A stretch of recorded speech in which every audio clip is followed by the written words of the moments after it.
In conversation with General VN Sharma, Indian Army's 14th Chief of Army Staff, who at 94 and going to be 95 still retains razor sharp memory. And let me tell you that all these questions in conversation with him, I had not sent him a questionnaire. There was no prior notice about the questions. He has not ducked any question and is straight listening from the horse's mouth, as they say. Sir, my next question to you is that in November 1988, the armed forces conducted an exercise or Operation Maldives, where it was a tri-service involvement. About this, nothing much is known in public domain. Would you like to enlighten the viewers about this? As far as the Maldives operation is concerned, I have written an article on the subject which is published by the USI Journal. Okay, sir. And also repeated in the cavalry publication called the Post-Horn Gallop. Sir. And now naturally many people don't read these things. So there it is. Then people have written books on the subject. Sir. There's an Air Force officer who's written a book, other people. But they've written it from their point of view. Yes, sir. Now, my point of view is that of the army chief. Sir. As luck could have it, at that day, I was at 8:15 in the morning, about to leave my house for the office, sir, when Ronan Sen, sir, who was on the staff yes, of Rajiv Gandhi, he's a Doon School man and so is Rajiv Gandhi. Sir. Ronan Sen was a foreign service officer who was yes, working in the Prime Minister's office. He rang me up, he said, General, there is a problem in the Maldives, yes, and can the army do something about it? Yes. So I said, the army can do whatever you like. Yes. He said, would you be prepared today sometime to brief the Prime Minister? Yes. I said, what time? He said, you tell me. I said, 11:30. I am leaving for the office now. Yes. By the time I reach there, it will be 8:30, 8:45. Sir. We'll make some plan and present it to the Prime Minister. Yes. He says, it's very urgent because a whole lot of hostiles have landed there, yes, in Maldives and at the capital, Malé, yes, and the government, Abdul Gayoom, yes, has run away, yes, and we've got information from one of his ministers who's in charge of tourism, sir, who is in contact by radio, yes, because of tourism. Yes. So he has contacted the Colombo, yes, High Commission of India and others, yes, for help, SOS, yes, SOS, yes, you see? And the Prime Minister wants to know if we can do something about it. I said, we can do everything about it. Yes. So 11:30, brother. Yes. So I came to the office, sir, in the number 11 gate lift, yes, that goes up. And as I was stepping out on my floor, my Vice Chief of Army Staff, this Rodrigues, yes, who had been my number 2 when I was commanding 1 corps also. Yes. And the then Chief Vedya had asked me to give him an officer for the training of the Indian Army, etc. So I suggested Rodrigues, he's a very fine brain. He was meeting me. So I said, where are you going? Huh. He said, the Cabinet Secretary had called me for something very urgent. Yes. I said, okay, forget that, you come with me. Yes. And we went to my office and I gave Rodrigues his orders, yes, to contact the parachute brigade and place them on 2 hours notice to move. Yes. Then Air Chief was not here. Sir. Not available? Not available. S.K. Mehra, the Air Chief Marshal, was on a tour somewhere, yes, abroad. Nadkarni was the Naval Chief, yes, Admiral Paji, yes, Nadkarni. He is away somewhere for chief. So the only chief was myself, yes, luck of the draw. Yes. So I called the Navy Vice Chief, a chap called Gulu Hiranandani. Yes. A very good friend of mine, you see? Yes. Why? Because when I was a Major General in the MO Directorate, he was the Commodore of the Navy in the same group, and Air Chief Marshal Mehra, yes, was also Air Commodore, from the Air Force. We all used to discuss JPC matters, yes, Joint Planning Committee, yes, which used to go to the Chiefs of Staff Committee. Yes. So we knew each other very well. So he was there. I said, Gulu, please come straight away to my office. So he came. Yes. The Air Force Vice Chief is a chap called Nirmal Suri. And later chief. Later chief. Yes. He's from RIMC. Yes. I'm also from RIMC. Yes. We know each other because we go to the Founders Day in RIMC every March. Yes. And we laugh and joke there, and we know each other very well. I said, Nirmal, please come to my office. There's a problem here. He came at once. So the luck was, this is Kismat. Yes. Everything happens with Kismat. Yes. In success or failure. Yes. Okay? If the gods are with you, everything goes well. If the gods are not with you, nothing goes well. Okay. So we said, look, this Maldives problem kuch ho raha hai, Prime Minister is coming, we have to brief him. So obviously some people have come from Sri Lanka apparently, and I hear from the Foreign Ministry that they have called, they had an officer in Maldives, in Malé, who happened to be visiting Delhi for briefing. Happened to be. So the Foreign Ministry said that if you want him, he will also explain the Maldives and what is the problem there. I said, abhi usko rehne do. I said, we need maps. So we went to the operations room, we rang up the operation, the DGMO. Yes. And he said, we want maps of Maldives. He said, sorry, we have no maps of Maldives. Sir. Then there's a map organization of the army headquarters, which makes map, where there was a chap called Kishore, Brigadier Kishore, later Major General Kishore. I knew him, he was in my company in the academy about a year junior to me. I said, Kishore, I want Maldives maps. He said, maaf karna, Maldives ka map hai nahi. So there were no maps. No maps. So how do you plan? So we didn't even know. Maldives is a set of islands. There are 103 islands there. So Guru said, Guru Hiran Nani, that I'll give you the naval chart. He went to naval ops room and brought the naval chart. Now the naval chart shows the Maldives and the Lakshadweep as blobs of land, just blobs. Huh? And there's a 10-degree channel and a 15-degree channel because they are interested in how the ships can go through. See? So according to that, we got the naval chart. And then we were horrified to notice that the airfield of Maldives is about 2 nautical miles away from the mainland of Malé. Yes. See? Which now China has built a bridge, but in that time there was no bridge. So, Maldives is an island full of buildings and things, so no question of landing anything there.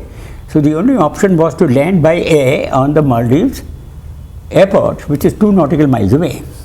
So we contacted the Foreign Ministry and said that this island is somewhere there. And we were in touch with Ronan Sen in the Prime Minister's office. So Ronan ko bola ki tell the Prime Minister, he come at 11:30. But the problem is that the airfield is 2 nautical miles away, so there's a question of boats or something to take troops from that island to the main island, Malé. He said, yes, the representative is here. He says those boats are presently on the Malé island and there are about 100 boats.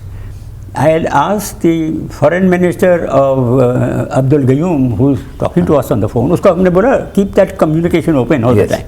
So that communication was kept open. Okay. It's on a satellite communication. So usko bola कि please quietly go to the quay and send all those boats off to the airport island. This order was given by about, I think about 10 o'clock or 10:30 in the morning to them. They quietly, with unobtrusively, just send all the boats away from there. So quietly all those boats disappeared and they went off. And we got confirmation that all the boats are at the island. In place. Now we didn't know whether the terrorists from Sri Lanka were on the mainland or were there also some on the airport island, we don't know. Anyway, so we worked out the plan, and the only method was to, because there was such an urgency, since the estimate was could be 100 people, could be 300 people, we are not sure. So we take the worst case of 300 people, so if 300 terrorists are in Maldives, and they have taken over the police headquarters, they only had a police headquarters, there is no military headquarters. And they bhagowed the president of Malé from his presidential office, and they'd taken over the presidential office, they'd taken over the communications. This gentleman who was in communication with Rajiv Gandhi's office through Ronan Sen was the tourist minister, and he had a satellite phone in his house. From there he was talking. Communicating, So we said, "ठीक है करेंगे, कोई फिक्र मत करो." And we made a plan. The plan was very simple. We asked the para brigade to be on 2 hours notice, as we'll send a parachute battalion. We land there and we go by boat there, you pakdo all this here. Simple. Now the Air Force, Nirmal Suri, immediately wanted to know what is the load I have to carry. So we said, all right, one parachute battalion, and we want so much arms and so much ammunition for them, some we calculated. He said, all right, so many Illusion 76 aircraft and other aircraft. Yes. And within a few, I think within an hour or 2 hours, he had these aircraft civvied from all over the place and landed in Agra airfield. Okay. But when Rodrigues rang up the Para Brigade. the brigade major answered. The brigade major eventually retired as a lieutenant general. He was in charge of CLAPS, that's the army think tank after retirement. Okay. But before he retired, he became DGMO. Okay. Lieutenant General, just give you a name, I'm forgetting. Sir. But he was the major at that time. So when the Vice Chief of the Army Staff rang him and said, be ready in 2 hours to move, he said, I'm sorry sir, that's not a legal order. He said, the Para Brigade is on 3 days notice. We've got leave parties out, we've got people on training, the brigade commander is not here. He's out on an exercise where a para battalion is being dropped about 80-100 kilometers away. He's not even here. And the battalions have got leave parties out, they've got guards and duties out, you've got, all sorts of things where we have nobody here. So 2 hours notice is impossible, can't do it. You give us 3 hours notice, 3 days notice, which is our notice time. After that, we will be on 2 hours notice. In those 3 days, we'll get our leave parties and everybody back. Yes. So, General Rodrigues came to me, a little red in the face. He said, the Emperor is not taking my order. Yes. He should be court-martialed. I said, no, he's right. Those are the orders. Yes. They are on 3 days notice. We don't have in India what is called a quick reaction force, Yes. which many countries do have. Yes. So we said, all right, doesn't matter. But the commander of the para brigade was a chap called Brigadier Balsara. Balsara. Yes. Parsi. Yes. He was commanding a para battalion, 4 para, Sir. under my command in Sikkim when I was commanding 17 mountain divisions. Sir. Out of my 9 battalions, which have competitions of all sorts, his battalion and the 2nd, 4th Gurkha battalion were the best. Sir. In every competition. Yes. Hiking, high altitude area exercises, shooting, pipe band, Sir. you name it. The competition was always between these two. They were the 2 best battalions I had out of 9 battalions of the 17 mountain division. So Balsara and I knew each other very well. I knew his company commanders, I knew even his JCOs. Sir. And 2-4 Gurkhas same. Yes. Top class. For instance, in 2-4 Gurkhas, there were 7 officers past Staff College. CO, all company commanders, and a few captains. At one one of the time, records yes, in the record, yes. So it is a highly studied battalion. The Subedar Major Saab, I mean, if you talk to him, you think he's a Major General of the Army. He's so beautifully organized. Sir. Right. Gurkha. Same with this Balsara's battalion. So I told Roderick, don't worry, I'll take it on from here. So I told the Director of Military Operations to contact the brigade major to say, yes, you're right, Yes. you know you. Contact on field telephone the Balsara where he's on exercise, say you're required to come back to Agra straight away. Yes. Secondly, the Army Chief requests you to get on to 2 hours notice as fast as you can because of an emergency requirement. And we have a rishta. Yes.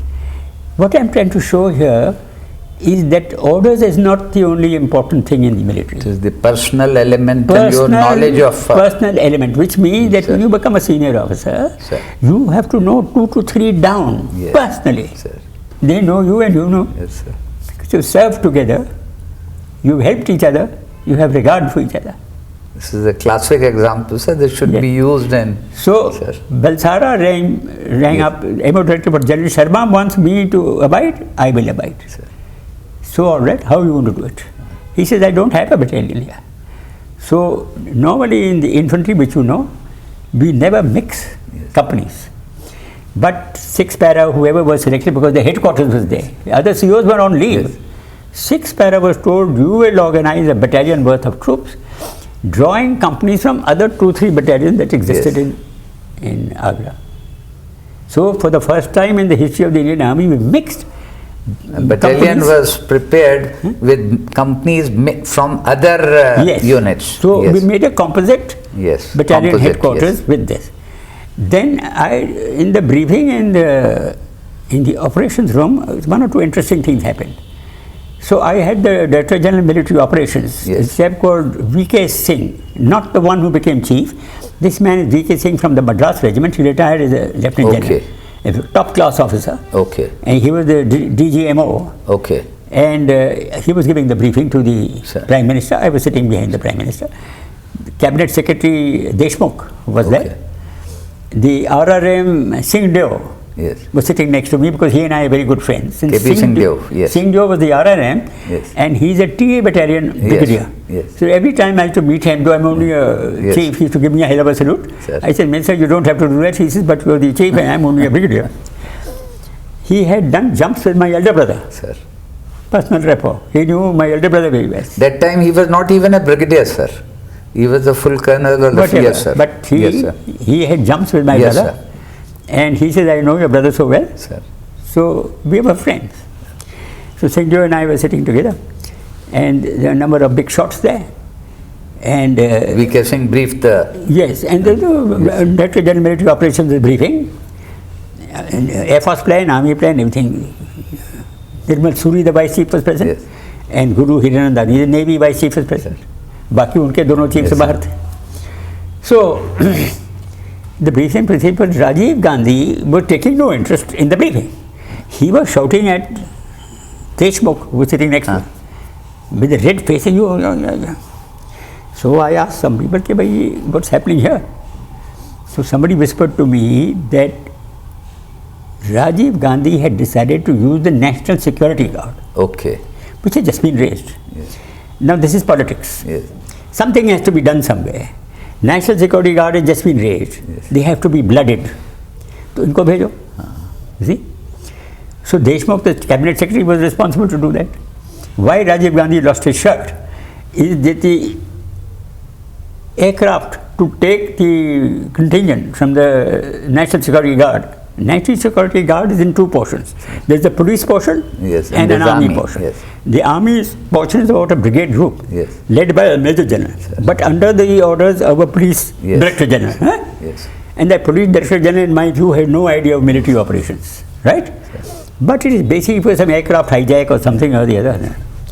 So apparently they are in Manesar or someplace. They told, get ready and come to the Saftajang airport, not Saftajang, Palam airport, to collect the aircraft and go. Yes.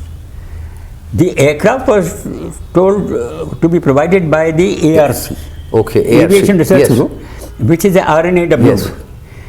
Now Cabinet Secretary has to organize this. Yes. So RNAW sent an aircraft, whatever time was given to them, they went there, they waited for an hour, nobody landed not up, so troops. they have other duties, so Yes. the aircraft took off. Hour or two later, this contingent arrived, there was no aircraft. Then they're trying to get another aircraft. Now by the time the second aircraft came, the pilot was not briefed properly. Yes. So he loaded these people late, Yes. and they took off, and nobody knew where they were, and where they were going, nobody Yes. knew. So when at 11:30 Rajiv Gandhi came there, he was getting very hot under the collar with Deshmukh. We were playing hell with him, Deshmukh giving excuses. So I, from the back, said, sir, if you don't mind, time is the essence. Time is going by. Shall we carry on with this briefing if you don't mind? He said, oh yes, General. So then he heard the briefing. Then he asked a question. What time will you take off? Yes. So the DGMO said that we have agreed with the Air Force to take off at about 2 o'clock. Yes. So how do you propose to do this? He says Air Force has to first go to Trivandrum airfield. Now Trivandrum is a civilian airfield. Yes. So Air Force said that we will send a contingent earlier to take over the Trivandrum airfield and make it an Air Force airfield. Yes. Now that requires a few hours. So that we will do, we have done it straight away. We've already ordered. Yes. And they'll put fuel and all that and, Make the aircrafts ready. make it ready so that the stream Yes. of heavy aircraft which are carrying the para brigade land at Trivandrum for refueling, for last minute orders, and also for giving people food and things like that, and checking their ammunition and loading everything and all that. We'll do that couple of hours in Trivandrum and then we'll fly to Maldives. Now, none of the Air Force pilots had ever flown to Maldives before. Yes. So Maldives is on a map. Yes. All right. So it's an island and there's an airfield there. So this is just, we'll go there and we'll land there. It's, I think, 3 hours flying time from Trivandrum. So now, that was their plan. So he said, all right, 2 o'clock, fine. So he asked me, how many casualties? I said, I don't know. But there's a task given. Yes. So no matter what the casualties, we'll carry out the task. Yes. For you to say, yes, go, and we'll do it. So he said, no, but anyway, I'd like to know, what are the expected number of casualties? I said, well, we want to land on the airfield, which I think 80% will be managing to do. 80% will be? Will be possible Yes, to land sir. on the airfield. Yes. In which case there will be no casualties. Yes. Then we'll get onto the boats and go and fight with these Yes. terrorists. Depending on their action, there may be a few casualties. Yes. I can't say now. Yes. So I said, but the only problem is we don't know whether the airfield is free or whether it's occupied by the terrorists. If it's occupied by the terrorists, we'll land in any case. And if necessary, we'll paradrop the troops. So he said, if you paradrop the troops, it's a small island, how much? How many casualties expected? I said, I don't know, because if a parachutist lands on the island, then he's fine. But if he lands outside the island into the sea, then there are huge chances of survival. He said, generally in the worst case, how many casualties? Maybe 100. So he said, but that's not acceptable. Sir. Politically unacceptable. You mean to say you are prepared to have 100 casualties of the army? I said, I never said that they'll take place. You asked me for the worst case. Yes. Anything can happen worst case, the whole aircraft could be shot down. Yes. And the people on board will all die. Sir.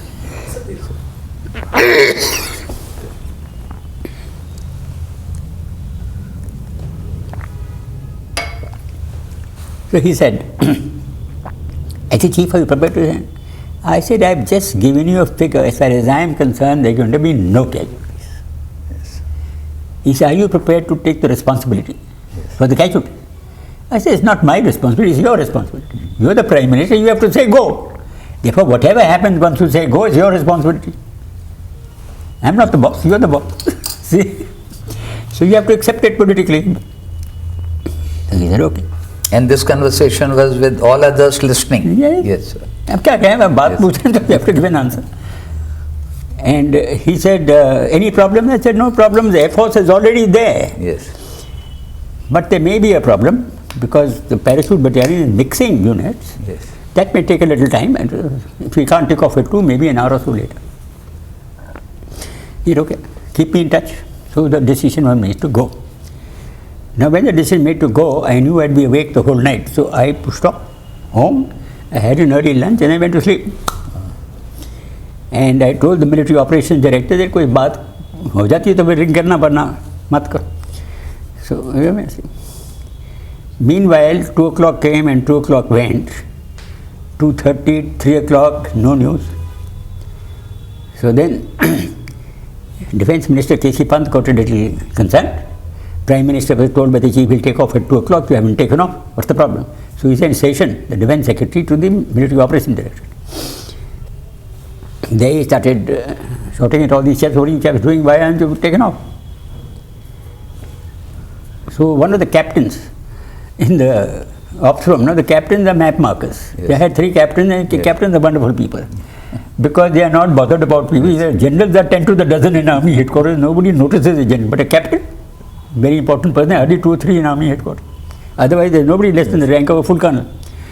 So there are 3 captains looking map markers and a major in charge. Yes. He rang me up, he said, so Session is here bullshitting everybody. I said, you two guys, we have guards battalion ka guard in operation, because it's all wired off, steel doors, you can't enter up through. There's guards standing sentry, and you got a pass, you can't come inside. I said, guards ko pakro, you with the 2 guards go to Session and say, the army chief has requested you to be escorted back to your office because you are not supposed to be inside the office room. Ops room is not available to bureaucrats. Yeah? So she said, what do you mean? Then the two guards people ready to lift him up. He lifted him. No, I said if he objects, you lift him up and take him. Yes. So they got round saying, okay. So then we escorted him back to his office. So he reported to the defense manager, they've thrown me out of the ops room. DGM or rang me up. He said, sir, thank you very much. वो तो निकल गया हमको तंग कर रहा था यहाँ पे. I said, what's the problem? He said, the problem is that the brigade commander has come there. He wants to carry guns. Sir. He doesn't know what the enemy has got. If the guns, enemy's got mortars or anything, he'll have to. They have the 75-24 gun. Yes. So he wants to carry 6 75-24 guns. Since they're not mounted on platform, each gun mounting on a platform takes so many hours. Yes. Because you have each platform has got so many parachutes and the gun has to be stressed in certain way. So I said, tell him instead of 6 guns, carry 4. Sir. How much time will it take? He said, take another 4 hours, 4 or 5 hours. That means take off not before 5 p.m. Yes. I said, done, go ahead. Then KC Pant rang me up. He said, General, where are you? I said, I'm in my house. He says, yahan to problem ho gaya. The Prime Minister's office is wanting to know why have you not taken off. I said, well, tell him that the brigade commander decides to take guns. I am not interfering. He is the commander. Yes. Tomorrow, if he fails in his operation, and he says the blame is because I didn't have my guns, I can't answer that. He is the commander. If he wants guns, he has to carry guns. I have requested to make it 4, so the time of loading on platforms is done. This has to be done. He said, then the time of takeoff will be delayed. I said, yes, it will be delayed. He said, how long? I said, I have no idea. Hopefully before last flight. Yes. He said, then it's going to be a very difficult night operation. And I said, nonetheless, it's a difficult operation. We have to do it. But you rest assured. Tell the Prime Minister. What am I supposed to tell the Prime Minister? He's already asking me 10 questions. I said, tell him what I said. I said, tell him the matter is in my hand. It can't be done by 2 o'clock. It will be done in due course of time, but certainly before last night. And if it's a night operation, we'll do the night operation. ठीक है तो उसने prime minister को बोल दिया अब वो क्या बोलेंगे so he loaded 4 guns eventually and it's not the Air Force's fault or anybody, it's mine. Our brigade was not ready. Then they took off. Then they had to spend a couple of hours in Trivandrum. So by the time they took off from Trivandrum, it was 9 or 10 o'clock in the evening. So they traversed the sea in the middle of the night. Now here I must tell you that the lead aircraft was being run, the pilot, by a group captain Bibur. He's the son of General Bibur, who was the Army chief. G.G. Bibur. G.G. Bibur is a Rimkollian, same as my school. Sir. Just imagine. Yes. The pilot was Group Captain Bibur, who's also a Rimkollian. Sir. I am the chief, I am Rimkollian. Nirmal Suri in charge of bypass is Rimkollian. Sir. See, we said RIMC ने करना है काम, आपने हुक्म सुना दिया, कुछ भी हो, काम हो जाएगा. Sir. Forget about being late or not late. So, I must give it to Bubu compliments because the whole operation depended on him landing on the airfield. Now, in the middle of the night, I don't know if you've flown in the airplanes, it's just a black sea. Yes. There were no stars, there were clouds in the sky. No illumination. No method of illumination. Okay? Except for the light of the clouds, there's a faint light. Yes. You're going on a dead reckoning to like a postage stamp in the middle of the ocean. See? You have to land on that. Yes. So Babur sent us all wireless silence so that the enemy wouldn't pick it up. He sent us a coded message to say that when I got into my time frame, he taken a bearing and he got the time. And so going at this speed, so I shall be somewhere near the landing strip by such and such. At that time, I want the landing lights of the airstrip put on for a minute and then put off, so that I can guide the aircraft onto the landing strip, otherwise I might land in the sea. Yes. We said, okay, done. So the other side was that if the enemy gets to know that lights are doing, they may take action to occupy the airfield. So we had to make the decision. We said, go ahead. We were all awake at night.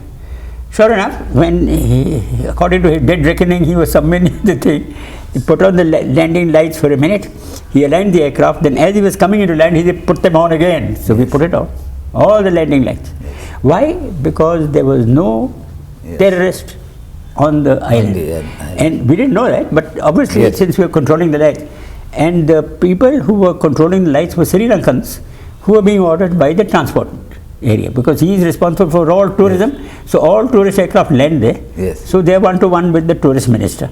So he said, jab on karna hai on karo, jab off karna off karo, and all the boats were there. So we landed the pilot, and then Babur had another problem, because when an aircraft lands at a very low level, he can't make a circuit, because if you make a circuit, the people there get the wind up, and they may take all sorts of action to fire machine guns at the aircraft or do something like that.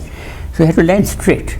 So he landed straight, but he tried to stop the aircraft, because the aircraft landed at great speed, and the airfield was not long enough really to take a Illusion 76.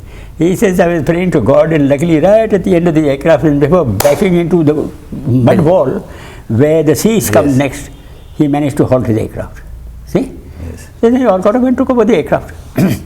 Now when that happened and they landed, they noticed that there was a merchant ship, because 2 nautical miles away, they suddenly noticed a merchant ship leaving the harbour of Malé. So they surmised that the terrorists are bhagwing. And they got information from the tourist minister through Run and Sen, that they've carried 5 or 6 hostages. Do something to stop them. So they said fired some bazookas and things, but they didn't have any, I mean, they couldn't get the artillery guns or something easily on time. Anyway, to hit a ship is not easy, even with artillery. You need direct firing weapons. Bazookas and other things, and can't reach across 2 nautical miles. So that chap pushed off. So it was at about 2 o'clock at night or 3 o'clock at night, and this chap, Guru Hiranandani, was after me all the time. All the credit is being taken by the Air Force and the Army. आप लोगों ने वाह कर दी, you landed there and done everything. Navy का कुछ काम नहीं दिया. I said, ठीक है, Navy का काम आ गया, you पकड़ो the ship. This chap was going on, it's a merchant vessel, in not a very high speed. It goes at probably 4 or 5 knots. Yes. So he was traveling from Malé back to northern Sri Lanka. Okay. So he was intercepted that way. So they calculated the thing. He said go about halfway by the time dawn comes. Yes. So at dawn he raised his aerial observation aircraft. Yes. The Navy. Yes. These are the Donias. Yes. And they flew about all the plane to locate this ship. And sure enough, after about an hour's flying, they located the ship going there. Yes. In that moment, अब ये किस्मत की बात है. There was a warship coming that is known as the Betwa. Yes. Betwa is an anti-aircraft frigate. Yes. That ship had visited Australia ceremonially and was on its way back. It was rounding Sri Lanka's southern coast. Okay. On dawn. Yes. उसको बोलो engine full speed करो. He can go at 35 knots. Yes. So 35 knots full speed करके to head off this fellow. Intercept this. Intercept. Then they sent another ship from Cochin, which was Ranjit class, I'm forgetting the name of the ship, which is one of those Russian stuff that can also go at 35 knots. उसको वहाँ से भेजा to cut him off. But the Betwa reached him first. You see, because the aircraft was guiding the Betwa, this is the place where he is. So the Betwa came up there. Now that story is something which is now not written about, because our Navy captain gave orders over the megaphone to this captain of the Marine, of the terrorist captain, to say heave to, you see, stop the ship. He said, go to hell, I have got 7 ministers here, and I'll scuttle the ship if you act funny with me, I'm not stopping. He carried on, you see. So then the Navy captain, without any orders from Navy headquarters, he said, I have to do something. So he started firing his, each warship has a direct firing weapon on board on the front deck, like a tank gun. Yes. This is 75 millimeter, fast firing. Yes. So you fired 4 or 5 rounds at the bridge of this thing. The distance was hardly 800 meters. They fired them, and those shots destroyed the cabin control. Okay. So the rudder went out of control. Okay. And the ship started leaning on one side. You see? Yes. So then all these chaps came running out. There's no question of scuttling. When the death faces you, everybody puts his hands up. So all these terrorists came out, put up their hands. He said, now, if anything funny happens to you, I'll sink your ship. I'm not bothered about your ministers or anybody else. This is, of course, off the record. It's not in the Navy war book. See? Then he put his crews in the various boats to go there, take over the ship. All the 4 or 5 ministers were put on the boats and sent back to the Betwa. They were taken on board the Betwa. and then they put the tow of this merchant vessel, towed him back to Malé Harbour, and by morning they brought him back to Malé Harbour, handed over to Abdul Gayoom, his 5 ministers, and all the 100 prisoners of the terrorists, 100 plus. See? That was the success of the... Yes, that is total success. Now that was it, because when there is a total success... And no casualties. No casualties. No casualties. No casualties. And number 2, hardly one or two minor awards. Nobody thought of it, because once something is successful, nobody dies, nothing does, then they forget about it. It was the only operation, tri-service operation done in India ever across the seas. Remarkable. Now, the viewers may note that coming as it has from General VN Sharma, the account, the factual account, most authentic, from the memory of General VN Sharma, the then chief, of the first ever tri-service operation carried out across the seas. Now there is more. Yes. If I might add. Sir. The American ambassador was Bill Clark. Yes. He wanted to know what's happening. See? Yes. So the previous day, after talking to the Prime Minister, when I went into my office, Bill Clark rang me up. Sir. And he said, General, I want to come and see you. Yes. You come and see me, have a cup of tea. Yes. So Bill Clark arrived and I gave him a cup of tea. So he said, what are you doing about Maldives? Yes. I said, what are you asking me? Yes. You are the superpower of Mother Earth. What are you doing about it? Yes. He said, well, in America, we've sent 2 frigates from Philippines to Malé. And we sent 2 frigates from the Gulf to Malé to affect the situation. I said, what will your frigates do?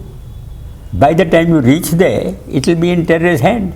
And they'll fire at your frigates. Are your frigates prepared to land there and retake the island and hand it over to Muhammad Gayoom if he's still alive? He said, no, we don't know about that. But we go and see what they do once they reach there. But sorry, you must be doing something. So I said, no, we're a third world power. We've got no capability of doing anything. You're the guys, the boss. This Bill Clark was a good friend of mine. So he said, I'll keep in touch, General. Then he went away. And the foreign ministry came to know that he'd come to see me. So S.T. Singh, who was the foreign secretary, he rang me up. He said, General, how is an ambassador talking to you? I said, well, he asked me to come. I gave him a cup of tea. So he said, but if he wants to talk, he has to come to foreign ministry. I said, that is between you and him. If he doesn't have confidence in you because you know nothing, then how can I stop him from coming and seeing me and having a cup of tea? We are not at war with America. They are our friends. If the ambassador of America comes and wants to talk to me, he is welcome to come and talk to him. So he said, what have you told him? I said, I told him nothing. I said, in any case, how are you concerned with what I told him? See? So he said, did you tell him that you're doing something in Maldives? I said, no, I never said anything. I said, it's America's job, not ours. Next morning, they sent one of those PL-483 aircraft, you know, which is a long-range reconnaissance aircraft. And they did reconnaissance as soon as the dawn broke. This was flying over the Maldives. They saw a whole lot of troops on the ground, a whole battalion worth of troops occupying the airfield and also occupying Malé, etc., ships moving around and you know, aircraft landing for reserve, for more supplies because you have to give more ammunition and things like that. So he rang me up and he said, I want to come and see you. So he came. He said, so you've gone and done it. I picked up with my 483, you've gone and done it. I said, well, if you Americans can't do it, somebody has to do it. You can't allow a democratic country to be just taken over by terrorists. I said, you've got a huge setup at in southern Indian Ocean. They've got that island, what's it called? Devga Garcia. Yes, Devga Garcia. You got a huge organization there, but who do use it? What's the point of having it there? I want to ask you, what's the point? Just to show your flag? But what's the point of showing a flag if you don't do anything? So we had the Americans down there also. Okay. So this is very interesting and first ever account about the operations in Maldives. Be with us. Our conversation with General VN Sharma shall continue. Thank you.